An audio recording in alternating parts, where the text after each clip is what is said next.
Meus amigos, não existe nada mais perigoso do que a expectativa criada antes de assistir a um filme. De verdade, poucas coisas podem me gerar uma frustração tão grande do que aquela sensação de estar crente que você vai assistir uma coisa absurdamente maravilhosa e aí de repente o bagulho é só muito legal. Só pra frisar aqui, eu ainda não deixei claro se esse é o caso ou não de A Hora do Mal, tá? Por enquanto só tô trazendo uma constatação. E por mais que eu sempre tente evitar esse tipo de contato com filmes que eu ainda não assisti, eu não consegui, obviamente, fugir tanto da reação dos meus amigos que conseguiram assistir A Hora do Mal na cabine de imprensa semana passada. Cabine essa que eu não consegui, porque como vocês muito bem sabem, eu estava no processo final de uma reforma aqui em casa, que felizmente agora eu estou de volta, agora eu tô voltando pra vida normal. Então até pra aproveitar, eu sei que eu tenho 3 pendências aqui com vocês desse tempinho que eu fiquei meio ausente. A primeira é desse camarada aqui, né, A Hora do Mal, mas eu também tô devendo o plano sequência de Jurassic World Rebirth, que já dá pra eu fazer, e eu tô devendo também um daquele filme do Ice Cube terrível que se chama A Guerra dos Mundos. Mas eu gostaria de começar por esse filme aqui pra eu não me afundar tão cedo em tanto estrume, que é o que eu sei que está a caminho com esses dois outros títulos aí, né? Então por isso vamos começar com A Hora do Mal, um filme que foi escrito e dirigido por Zach Cregger, que é o mesmo camarada que nos trouxe o recente e excelente, na minha opinião, Barbarian, Noites Brutais, que eu gosto muito mesmo, e que agora nesse novo projeto, quando eu vi que todo mundo tinha gostado, alguns amigos como o Lucas Maia tinham até amado, eu não consegui não criar algum tipo de expectativa. Como eu disse na abertura do vídeo, não existe nada mais perigoso do que criar expectativa antes de assistir a um filme, porque quanto mais alto você joga uma barra, mais difícil é de alcançá-la. E depois de ter assistido ao filme ontem à noite, numa sessão até bem mais lotada do que eu achei que estaria, considerando que o filme vai bater umas 2 semanas já em cartaz, né, eu consegui tirar as minhas próprias conclusões pra afirmar aqui pra vocês se as minhas expectativas foram atingidas e se nós tivemos um bom filme em mãos, ou se essa hype criada foi a responsável pela minha decepção com esse projeto. E é exatamente disso que eu vou conversar com vocês no vídeo de hoje, meus amigos. Então pra quem não me conhece, eu sou o Rafa Camargo, esse é mais um episódio do quadro Refuse, e eu convido todos vocês pra virem comigo, porque sem mais delongas, solta a vinheta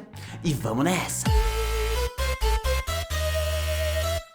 Muito bem, meus queridos e minhas queridas, antes de começar já quero te agradecer por ter clicado aqui na minha carinha mais uma vez. Eu estou muito feliz de estar de volta no meu fundinho verde, cara, que saudade que eu tava de gravar nesse lugar aqui. Então faz tua parte aí, me deixa feliz, deixa o seu like aqui embaixo, se inscreve no canal, ativa o sininho de notificações pra saber, é claro, dos bastidores da minha vida pessoal, pra saber mais curiosidades aqui do canal, detalhes do que eu penso sobre filmes, cortes secretos das tier Rafas que jamais poderão ser tornados públicos e até respostas para as perguntas de todos vocês. Confira lá o quadro No Cafofo do Camargo que eu tô fazendo aqui pros membros, que você não vai se arrepender. Mas eu sei que não foi pra nada disso que você clicou aqui, você quer me ver falar de A Hora do Mal, então eu não vou deixar você esperando. A Hora do Mal conta a história de uma pequena cidade norte-americana em que, numa determinada noite, exatamente às 2h17 da madrugada, todas as crianças de uma mesma sala de aula saíram das suas casas correndo em direção à escuridão, sem nenhum tipo de explicação. No dia seguinte ao incidente, a professora dessa sala de aula e dessa turma vai pra escola e não tem ninguém lá a não ser um único gurizinho. O gurizinho é então interrogado pela polícia, bem como a professora, né, porque afinal eles são os dois únicos que têm algum tipo de conexão com todas as crianças desaparecidas, mas nada de relevante é descoberto pelos oficiais que partem para uma nova linha de investigação. Algumas semanas se passam então e a gente é levado para a pele da professora, tendo que lidar com a pressão da cidade que ainda não acredita na inocência dela, sendo impedida de trabalhar, recebendo ameaças e vandalismo na sua casa, no seu carro, o que faz com que ela, por conta própria, comece a sua própria linha de investigação, onde a sua história vai acabar se conectando com a história de outros envolvidos no caso, fazendo ela e esses outros descobrirem que o sumiço das crianças é fruto de algo muito mais estranho e muito mais perturbador do que eles inicialmente imaginaram. E bom, meus amigos, vamos lá. Zach Cregger é um cara que ganhou muito o meu interesse por conta do seu primeiro projeto de terror, que foi o Barbarian, Noites Brutais, e não só pelo trabalho dele como diretor, tá ligado? Que também é muito competente, mas principalmente, pra mim, o que pegou mesmo, e o que nos importa, é claro, aqui pro vídeo de hoje, porque eu vou falar, são os termos narrativos daquele filme, o lado roteirista desse camarada. Porque Barbarian, sem dar nenhum tipo de spoiler aqui pra quem não tenha visto o filme, até porque eu recomendo bastante, ele não é um filme que tem um roteiro convencional, que segue aquele comum, aquele padrão, dá pra dizer assim, que é a tal estrutura dos 3 atos. E lá ele apresenta um modelo muito mais incomum pra contar a sua própria história, que é a estrutura do loop alinhado, mais conhecido aí comumente como o roteiro cebola. É por isso que tem a cebolinha na thumb, né? Esse é o estilo de escrita desse camarada aqui, o roteiro cebola. Roteiro este que, como o próprio nome dele sugere, né, ele vai sendo trabalhado em camadas. Então lá a gente tem a história foda de uma mina lá sendo contada até quase o clímax daquela própria história, mas aí ele não termina essa parte da história ainda. E ao invés disso a gente recomeça com outro ponto de vista da mesma história, só que dando mais camadas para aquela jornada, mostrando outros lados e chegando quase até o final de novo. Mas novamente a gente não termina a história ainda, e aí iniciamos de novo a trama para introduzir um novo ponto de vista, dando mais camadas e mais respostas. E isso vai se seguindo por quantas vezes o roteirista achar necessário, até que quando tudo estiver na mesa, quando tudo que ele precisa que seja contado seja de fato contado, aí sim ele pode iniciar o processo de entrar ali no clímax final para encerrar a sua história. E essa é a estrutura de roteiro do loop alinhado, né, do roteiro cebola. Ela é muito foda e ela é muito mais desafiadora desafiadora de se escrever. O roteirista tem que dosar muito bem cada informação que vai entrar em cada uma dessas camadas, em cada uma dessas partes do loop, pra não estragar o mistério cedo demais, ao mesmo tempo que você precisa dar relevância pra cada uma dessas camadas aí, pra não deixar o espectador com aquela sensação de fadiga, de cansaço por estar vendo a história recomeçar mais uma vez. Não, isso tem que ser feito de uma maneira que fique legal de assistir. O espectador não pode sentir o peso do recomeço em cada uma das camadas da cebola que tá sendo aberta. Então o maior desafio desse tipo de roteiro é dosar a quantidade de recomeços pra sua história, a quantidade de pontos de vista que você vai colocar, né, pra não dar pro espectador essa sensação de cansaço ou tédio por estar recomeçando aquela porra mais uma vez, sabe? É por isso que, na maior parte dos casos, inclusive como acontece lá em Barbarian, as camadas costumam ir ficando cada vez menores conforme o filme vai avançando, sacou? Então, tipo, a primeira costuma ser a mais longa, né, a camada de introdução, aí depois tem a segunda, que tem metade do tempo da primeira, aí a terceira, que vai ter metade do tempo da segunda, e por aí vai. Isso não é uma regra, mas é uma convenção que torna mais fácil não errar quando você está escrevendo esse tipo de roteiro. E é exatamente o que eles fazem lá em Barbarian, eu acredito que funciona muito bem lá em Barbarian, e... Rafa, só um minuto, eu não sei se você sabe, mas eu cliquei aqui nesse vídeo não pra ouvir você falar de Barbarian, mas pra ouvir você falar de A Hora do Mal. Tá, primeiramente então, não precisa de grosseria, tá? Você pode falar isso numa boa pra mim. E segundamente, o que realmente nos importa aqui é que eu fiz essa introdução toda sobre Barbarian por um motivo, cara, que é o fato de que eu acredito que o roteirista, Zach Cregger, também tem muito orgulho do que ele fez lá em Barbarian, de ter conseguido entregar um bom filme de terror que foi bem recebido pela crítica e pelo público, dentro de uma estrutura de roteiro nada convencional e que ainda assim funcionou bastante pra todo mundo. E aí, talvez, por conta desse orgulho todo, dele ter feito um trabalho muito difícil funcionar, ele decidiu subir um pouquinho o nível e jogar no modo expert, tá ligado? O cara já tinha passado no hard,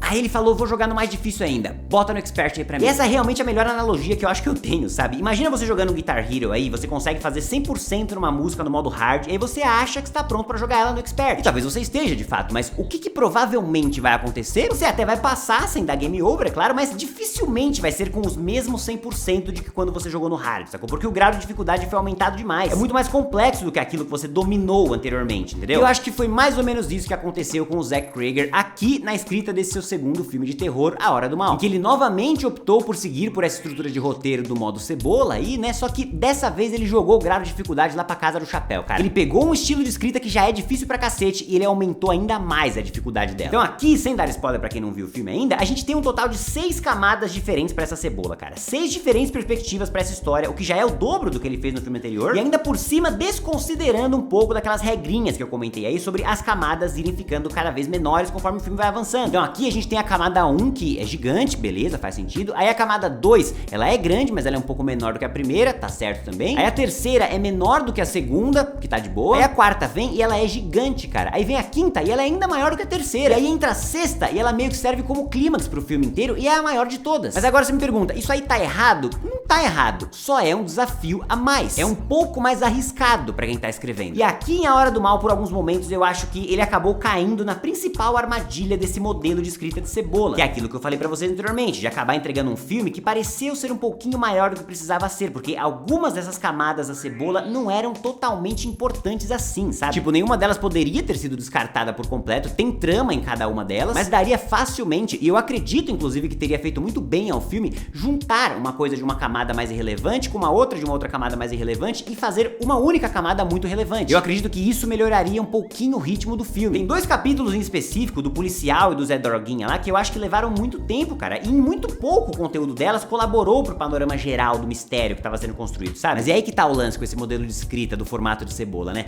Geralmente a gente não sente o ritmo pesando nessa etapa ainda, a gente só sente depois. E pra mim foi só no trecho do diretor da escola lá, em que esse sim é crucial pra trama, mas ali eu confesso que eu já tava meio que pensando coisa do tipo... Tá, beleza, tá bem maneiro, mas quantas vezes mais será que a gente vai recomeçar essa história, né? Porque antes dessa parte já tinham tido 2 em que eu não vi tanta relevância no que eu tinha acabado de assistir, entendeu? Também não é que era zero relevância, mas nem tudo ali era tão necessário pra história. Nem tudo que tá ali em alguns capítulos precisaria estar, sabe? Algumas coisas parecem meio desconexas, como por exemplo, eu repito, toda a treta do policial com medo de perder o emprego. Assim, foi legal de assistir, achei interessante o dilema dele, a história dele, foi legal conhecer aquele personagem, mas em que isso ajudou pra trama geral que tava sendo apresentada, pro sumiço das crianças, pra aquele mistério?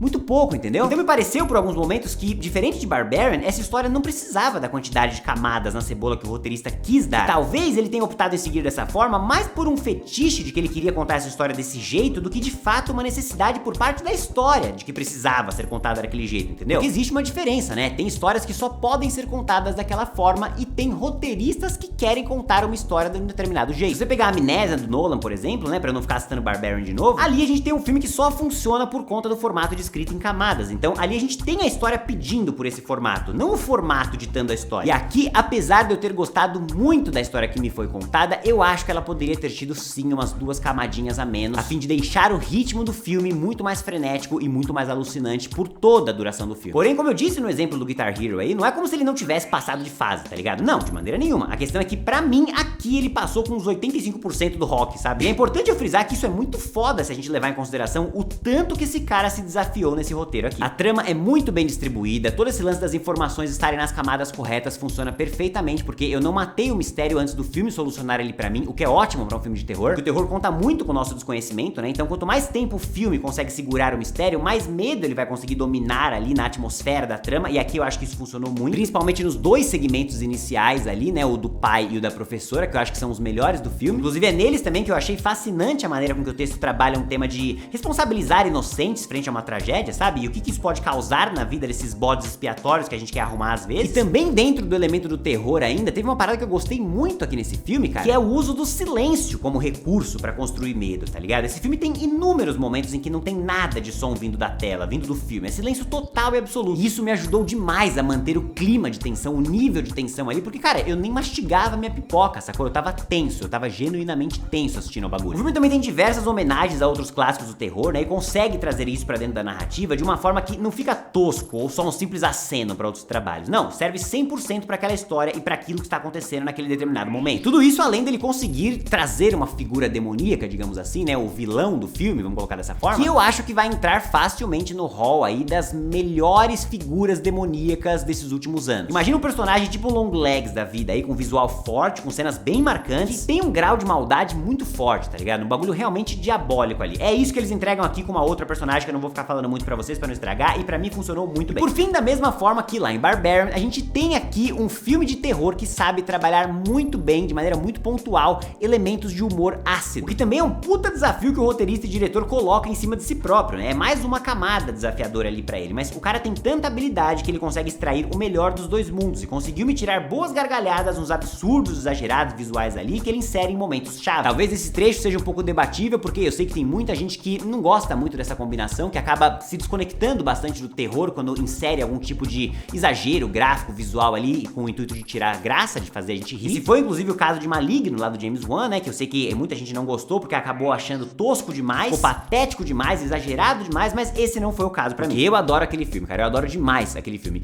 Inclusive, eu e o Lucas Maia, acho que somos as únicas pessoas aqui do YouTube que gostamos desse filme, né? Não sei, eu não consigo lembrar de mais ninguém que gostou dele, mas enfim, eu gosto bastante daquele filme. Mas enfim, meus amigos, eu acho que eu falei pra caralho no vídeo de hoje, né, velho? Acho que eu tava com saudade de gravar aqui no fundinho verde, trouxe toda a minha empolgação aqui pra esse vídeo. E essa empolgação também é algo que eu quero que fique claro pra vocês a respeito de A Hora do Mal, meus amigos. Um filme que, apesar de trupicar um pouco ali na maneira de construir o seu roteiro cebola, também não erra feio por minuto algum e consegue entregar aquilo que um fã de terror quer de fato assistir. Uma experiência de terror original, uma nova ideia pra um filme de terror. Chega de remake, chega de reboot, chega desses filmes um pouco mais caça-níquel, né, que só quer encher sala de cinema com base na nossa nostalgia. E bora finalmente poder consumir uma ideia nova, um bagulho novo e diferente. Eu já disse pra vocês que eu sempre vou preferir um filme como esse, né, que se arrisca muito e que por isso tem todo o direito de derrapar um pouquinho, vez ou outra, do que outros filmes que jogam no seguro e acabam não me gerando lá grandes emoções. E A Hora do Mal pra mim é isso, um filme que se desafia ao seu limite, escrito e dirigido por um cara que entende muito de terror e que curte muito um desafio, aparentemente. Eu ainda prefiro o trabalho que ele entregou em Barbarian, pra mim eu achei ali tudo muito mais redondinho, mas isso de maneira alguma tira o brilho do que ele conseguiu entregar aqui em A Hora do Mal, que é um filme denso, misterioso, tenso e divertido até por alguns momentos, e sem dúvida alguma pra mim, e acredito eu que para todos os fãs de terror, deveria estar no topo da lista de vocês, meus amigos. Podem assistir tranquilos que pelo menos uma boa experiência eu acredito que vocês vão ter. E agora, é claro, quero saber de vocês, meus amigos. Já assistiram A Hora do Mal? Gostaram? Não gostaram? Comenta aqui embaixo pra eu saber. Se curtiu esse vídeo, não esqueça de deixar o like aqui embaixo, se inscrever no canal e ativar o sininho para não ter as próximas novidades. Muito obrigado pela visita de todos e até a próxima!